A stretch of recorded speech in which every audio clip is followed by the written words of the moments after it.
नमस्कार शेतकरी मित्रांनो, आज आपण सांगोला तालुक्यातील डोंगरगाव या गावात आलेलो आहे. तर मित्रांनो, तुम्ही हा माग फार्म बघताय, हा एका तरुण युवकाने हा फार्म उभा केलेला आहे. तर मित्रांनो, यांनी सुरुवात कशी केली ती आणि इकडं बघायला गेलं तर संपूर्ण माळरान आहे, म्हणजे दुष्काळी भाग आहे. उन्हाळ्यात तर इकडं चाऱ्याची टंचाई, चारा म्हणजे इकडं पिकतच नाही, बाहेरनं विकत चारा घेऊन गायींचे संगोपन करावे लागते. अशा दुष्काळी भागात सुद्धा या तरुणाने हा गोठा उभा केला आहे. तर मित्रांनो, जबरदस्ती नियोजन आहे यांच्याकडे. एका टायमाला 15-16 लिटर म्हणजे 2 टायमाला 30 लिटर दूध देणाऱ्या गायीसुद्धा यांनी गोठ्यात तयार केलेल्या आहेत. तर यांनी सुरुवात कशी केली ती आणि सध्या दुधाला दर कमी, तर या व्यवसायात कमी खर्चामध्ये जास्त दूध निघण्यासाठी काय केलं पाहिजे आणि सध्याच्या स्थितीला दुधाला दर कमी असल्यामुळे कमी खर्चात आपल्याला जास्त उत्पन्न निघणं गरजेचं आहे, तरच हा गोठा म्हणजे फायद्यात येणार आहे. तर अशी संपूर्ण माहिती आपण या व्हिडिओच्या माध्यमातून जाणून घेणार आहे. जर कोणी आपल्या चॅनलवर नवीन असेल तर चॅनलला सबस्क्राईब करा, म्हणजेच असेच नवनवीन व्हिडिओ आपल्यापर्यंत पोहोचत राहतील. नमस्कार. आपला परिचय?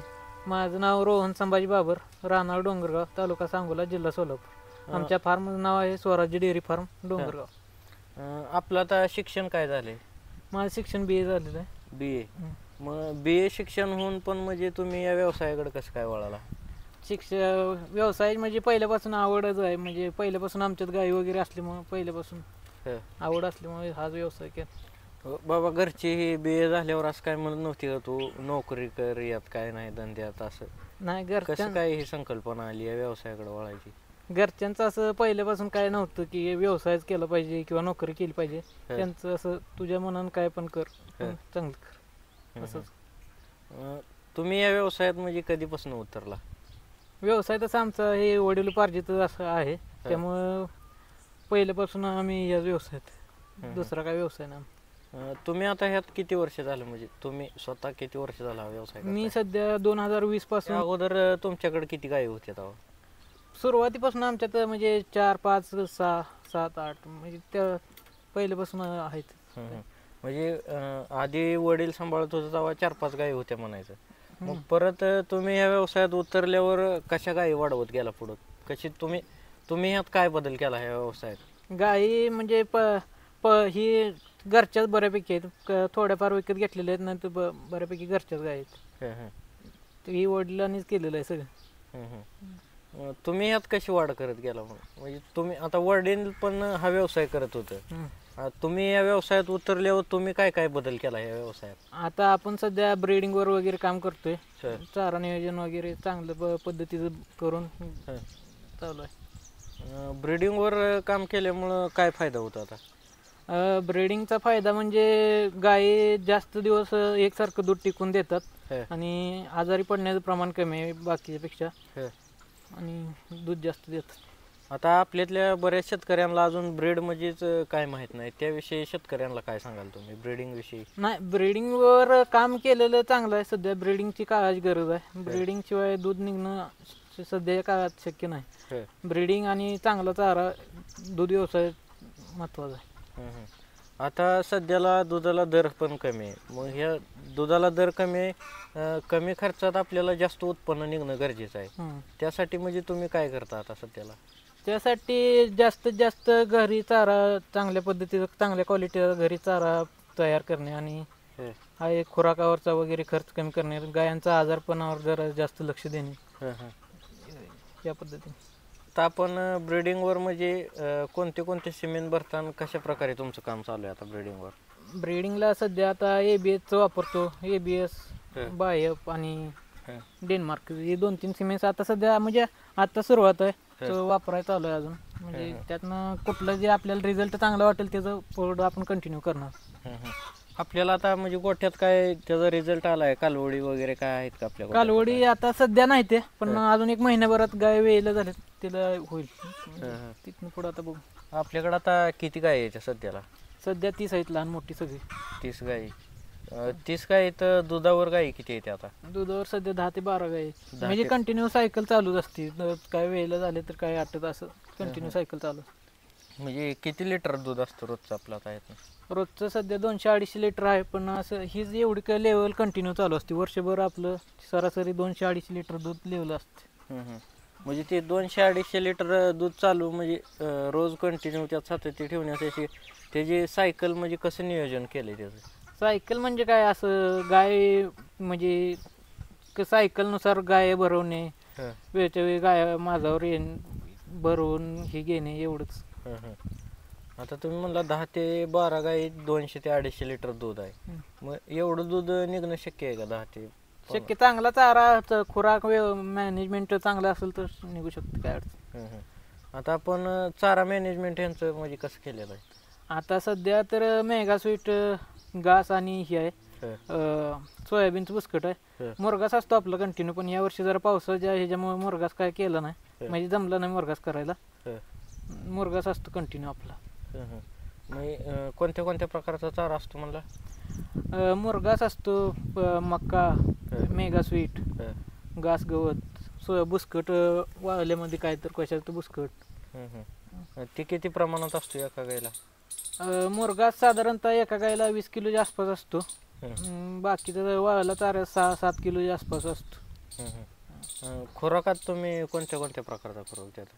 खुराकात सध्या आता गोळी पेंड आणि मक्याचा बरडा ह्या दोनच देतो. हं, हं. कमी खर्चात दूध जास्त निघण्यासाठी काय केलं पाहिजे आता सध्या स्थितीला? आता सध्याच्या आपल्याला होता होईल तेवढं आजारपणावर लक्ष दिलं पाहिजे. आजारपण गाय जास्त नाही पडले पाहिजे, ते ह्याच्यावर लक्ष दिलं पाहिजे. आणि चारा चांगला योग्य क्वालिटीचा घरचा चारा कसा जास्तीत जास्त उपलब्ध होईल त्याच्याकडे बघितलं पाहिजे, लक्ष दिलं पाहिजे. हं, हं. आता चालूला दुधाला दर काय आहे सध्याला? आता सध्या आमचं डोडला सेंटर आहे, त्याला 30 रुपये भाव पडतो. हं, हं. मग आता दुधाला दर पण कमी आहे सध्याला, मग ह्या दूध दरात परवडते का सध्याला हा व्यवसाय? सध्या म्हणजे परवडत नाही, त्यांचंच भागून जातं, आपल्याला तर एवढं काय लय राहत. हं, हं. मग ह्या व्यवसायात म्हणजे आता काही जणांनी दुधाला दर कमी झाले तर परवडत नाही म्हणून काही जणांनी गोठं विकलं, ही म्हणजे ह्यात टिकून राहण्यासाठी काय केलं पाहिजे? टिकून राहिलं पाहिजे दूध, म्हणजे व्यवसाय म्हणल्यावर चढ उतार राहतोच, त्यामुळं म्हणजे असं दर वाढले म्हणून गाया जास्त घेणे किंवा दर कमी झालं म्हणून हाय त्या गाया विकणे असं करून चालत नाही. कारण दर वाढला तर परत आपण जर विकल्या गाया तर परत आपण घेऊ शकणार नाही, दर वाढला तर गायांचं पण दर परत वाढणारच आहेत असं. त्यामुळं हाय त्या परिस्थितीत टिकून राहणं ही महत्त्वाचं आहे. हं, हं. आता कमी आजार पण ही म्हणजे त्यासाठी काय काळजी घेतली पाहिजे गोठ्यात? कमी आजारपणासाठी आपलं वैयक्तिक गायींवर लक्ष चांगल्या पद्धतीनं असणं महत्त्वाचं आहे. एक चांगला पशुवैद्यक आपल्या संपर्कात असणं गरजेचं आहे. म्हणजे ज्या आजार झाला तर गायीला लगे पहिल्या स्टेजला गायीचा आजार न वाढण्याच्या आधी त्याचा उपचार करणं गरजेचं आहे. हं, हं. गायींना कुठला आजार होते प्रामुख्याने? प्रामुख्यानं जर आजार म्हणलं तर गोचिड ताप होत, हं, जर लक्ष नसेल तर गोठा व्यवस्थित नसेल तर मस्टडीज होतो. हं. आपल्याकडं आता 30 गाय आहे त्या म्हणला, ह्यांचं रोजचं नियोजन कसं असतं या गायींचं आता? रोजचं नियोजन म्हटलं तर आम्ही सकाळी 6 वाजता उठतो. 6 वाजता उठल्यानंतर गायी या मोकळ्या असतात सर्व, हं, त्या गायींना बांधून घेणं, पहिल्यांदा दारूचं शेड आहे त्याचा शेडमध्ये बांधून घेणं, बांधून घेतल्यानंतर त्यांना खुराक ठेवणं, खुराक ठेवल्यानंतर शेण वडणं, म्हणजे जे मिल्किंगचा एरिया आहे तेवढ्यातलं शेण बाजूला काढून घेणं हं. आणि दारा चालू करणे. दारा चालू झाल्यानंतर वैरण खाल्ल्यानंतर सोडून देणं. हं, हं. आणि संध्याकाळी 5 वाजता पण तसंच. आपल्याकडं आता गोठ्यात किती लिटर पासून किती लिटर दूध देणार आहे गाई इथं सध्या? आपल्याकडे तसं दिवसाचं म्हटलं तर 20 लिटरपासून 30 लिटरपर्यंत आहे. हं, हं. म्हणजे तुम्ही ही गाई 30 लिटर जी गाई दूध देते ही गोठ्यात तयार केली त्या का बाहेरून विकत घेतली? हां, गोठ्यात तयार केल्यात, काय बाहेरून पण विकत घेतले. हं, हं. म्हणजे जास्तीत जास्त दूध निघण्यासाठी गाय कशी असावी न काय म्हणजे काय केलं पाहिजे त्यासाठी? जास्त दूध देण्यासाठी तर गायीला चांगला चारा देणं महत्त्वाचं आहे, त्या गायीवर आजारपणावर लक्ष देणं महत्त्वाचं आहे. परत गाय चांगल्या ब्रीडचे असणं महत्त्वाचं आहे. चांगला खुराक, मिनरल मिक्सचर वगैरे देत राहणं महत्त्वाचं आहे. मग गाय कशी निवडली पाहिजे गाय घेताना, म्हणजे जास्त दूध देणारी गाय कशी ओळखली पाहिजे? गाय जास्त दूध देणारी म्हणजे गायचा कासेवरून किंवा गायचा म्हणजे पांढर नाकावर असं हे असलं पाहिजे. गायच्या सडातलं अंतर वगैरे बघून कळतात का. आपलं हे आता गोटा किती बाय कितीचा आहे? गोटा तसा आपला 100 बाय 60चा आहे हं, आणि शेड आहे ते 60 फूट आहे. एवढ्यात आता किती गाई बसू शकते त्या? एवढं ही तसे कॅपॅसिटी म्हटलं तर 35-40 गाय बसू शकतात. किती खर्च आला एवढा गोठा तयार करण्यासाठी? ही म्हणजे कसं टप्प्याटप्प्यानं करत गेलेलं आहे, तरी पण 1.5-2 लाखाच्या आसपास गेलेलं आहे नुसते शेडसाठी, आणि ही बाकीचं एक 50-60 हजार रुपये गेलेत. आता एखाद्या तरुणानं जर सुरुवात करायची म्हणलं या व्यवसायाला, तर सध्याला ह्या दूध धंद्यात त्यानं उतरलं पाहिजे का? उतरलं तर कशी सुरुवात केली पाहिजे? सध्या नवीन सुरुवात करणाऱ्यासाठी सध्या उतरलेलं चांगलं आहे, कारण सध्या आता कसं आहे, दुधाला दर पण जास्त नाही, त्यामुळं गायींचं पण रेट कमी येतं, आणि उतरणाऱ्याने सुरुवात 1-2 गायपासून करून अनुभव घेत चालू केलं पाहिजे, वाढवला पाहिजे गोठा.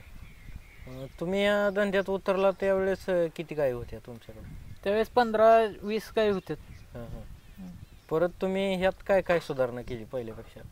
पहिल्यापेक्षा इतकी चारा व्यवस्थित चारायचं ती नियोजन केलं. गोट्यात तसं बऱ्याच फायदा आहे. आजारापासून जरा आजाराचं संरक्षण होतं, मस्टडी वगैरे मुक्त गोट्यात सहसा होत नाही, आणि गोचिड ताप वगैरे होत नाही. गायांच्या मर्जीनुसार त्यांना कधी पाणी पिऊ वाटेल तेव्हा पाणी पिऊ शकतात, कधी मोकळं राहतं मोकळं, म्हणजे उन्हात बस वाटलं उन्हात बसते, सावलीत बस वाटलं सावलीत बसते. आजाराचं प्रमाण खूप कमी राहतं मोरगास मुक्त गोट्यामुळे. आता सध्या तर गायी बांधलेली आहे, मग तुम्ही ह्यात मोकळ्या कधी सोडता गायी? मोकळ्या म्हणजे वैरण ती खाऊन झालं का मोकळ्या सोडून देतो 8:30-9 वाजता, परत 5 वाजेपर्यंत मोकळ्याच असतात.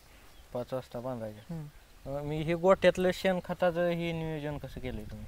शेणखताचं नियोजन म्हणजे आम्ही जसं गरज लागेल तसं काढून घेतो, पावसाळ्याच्या आधी काढून घेतो, आणि असं आधीमध्ये बाकीचं जशी गरज लागेल तसं काढून साईडला घेतो, जेसीबीन भरून बाहेर टाकतो. दूध वाढीसाठी काय केलं पाहिजे? दूध वाढीसाठी चांगला चारा मॅनेजमेंट चांगलं पाहिजे. आपलं गाय चांगल्या ब्रीडच्या पाहिजेत. ब्रीडिंगच्या गायीत आणि आपल्या गायीत काय फरक राहतो? ब्रीडिंगच्या ज्या गायी असतात त्या कंटिन्यू सातत्याने एकसारखं दूध देत राहतात. जरी त्यांना भरवलं तरी पण कंटिन्यू 6-7 महिने तरी ते त्यांचं लेवल सोडत नाहीत, एकसारखं दूध देतात. आणि आपले हे जे साध्या गाय असतात ते 2 ते 3 महिने गाप गेलं का कमी कमी येत जातात, असं एवढं. मुरघासाचा काय काय फायदा होतो?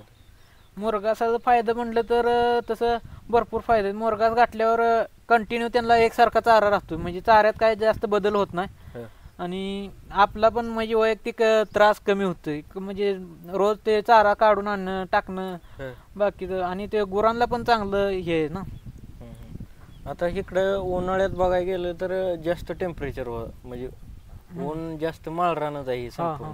उन्हाळ्यात कसं नियोजन असतं, काय काळजी घेता तुम्ही? उन्हाळ्यात झाड आहे, शेड आहे, ते सावली असते, आणि फॉगरची सिस्टीम पण केलेली आहे आपण, फॉगर वगैरे चालू असते उन्हाळ्यात. इकडं आता ह्यांना बघायला गेलं तर चारा विकतचा आहे का घरचा आहे? संपूर्ण चारा घरचाच आहे आपलं, म्हणजे जास्त 80% घरचा आहे. जर गरज लागली तर विकतचा पण घेतो असं.